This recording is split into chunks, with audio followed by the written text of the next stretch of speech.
আসসালামু আলাইকুম ওয়া রাহমাতুল্লাহি ওয়া বারাকাতুহু। প্রিয় বন্ধুরা, বর্তমানে দেখছি রাজনীতির ফিল্ডে যারা আছেন সকলেই ভিন্ন দলের বদনাম গীবত চর্চা নিয়ে ব্যস্ত। আমার মনে হয় এগুলো বাদ দিয়ে নিজেদের দলের কি ভালো পদক্ষেপ আছে, ভালো গুণ আছে, ভালো কাজ আছে, এগুলো তুলে ধরেন। নিজেদের সৌন্দর্যতাকে তুলে ধরেন, নিজেদের ভালো ভালো গুণগুলোকে তুলে ধরেন।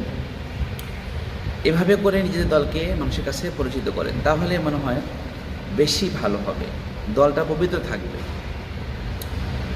আর শুধুমাত্র এই মঞ্চে দাঁড়িয়েই আমরা আমাদের প্রতিপক্ষ দলকে আক্রমণ করি আর তাদের বদনাম, তাদের গীবত শিকায়ত করি, এতে করে আমাদের আমলনামা ভারী হয়ে যাচ্ছে গুনাতে।